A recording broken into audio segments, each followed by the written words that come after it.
Stone या feather, इन दोनों में जमीन पर कौन सा पहले गिरेगा? तो इसका सिंपल आंसर है कि नहीं, इतनी आसानी से कैसे बता दूं, यूट्यूबर जो तो जोक्स असाइड, तो इसका आंसर तो बहुत ही सिंपल है, बट सिर्फ आंसर जानने का क्या फायदा जब आपको उसके बारे में डिटेल में पता ही ना हो। और मैं ये गारंटी लेके बोल सकता हूँ कि ये वीडियो देख लेने के बाद आपको इसका आंसर पता होगा विद प्रॉपर लॉजिक। उसके लिए आपको ग्रेविटी और फ्री फॉल के बारे में कुछ जानना होगा। अब आप चौंक मत जाना कि अरे मैंने ये क्या कॉम्प्लिकेटेड वर्ड्स बोल दिया, हमें तो इजीली समझना था। भाई बहुत इजी है।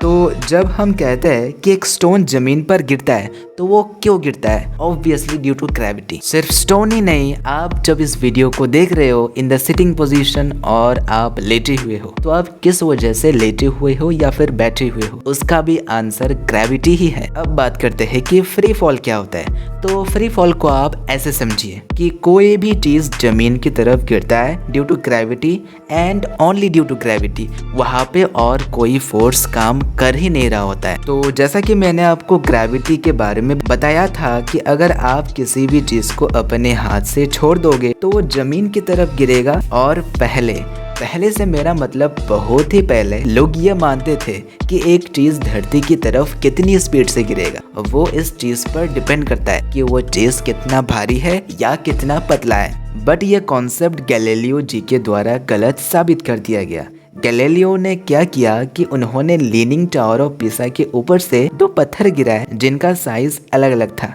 आप लीनिंग टावर ऑफ पिसा के बारे में तो गूगल करके जान ही सकते हो बाद में, बट अभी के लिए ये जान लो कि लीनिंग टावर ऑफ पिसा एक झुका हुआ टावर है और दोनों पत्थर सेम टाइम पर गिरे। और इसी से गैलीलियो ने ये प्रूव किया कि कोई भी ऑब्जेक्ट धरती की तरफ कितनी रफ्तार से गिरेगा वो उस ऑब्जेक्ट की साइज या फिर वो ऑब्जेक्ट कितना पतला है या भारी है उस पर डिपेंड नहीं करता। अब आपके मन में अगर ये सवाल है कि हमने तो देखा है कि फेदर या फिर कॉटन तो जमीन की तरफ धीरे गिरता है as compare to stone, but वो हवा की वजह से तेज नहीं गिर पाता। तो कंक्लूजन यह है कि अगर धरती से एयर हटा दिया जाए यानी कि हवा को एकदम हटा दिया जाए देन स्टोन और फेदर एक साथ गिरेगा। और थंबनेल और टाइटल में जो आपने पढ़ा कि कौन सा पहले गिरेगा, दैट इज ऑब्वियसली स्टोन, जो कि आपको अभी पता चल ही गया होगा इन ए लॉजिकल मैनर। वीडियो में इतना ही।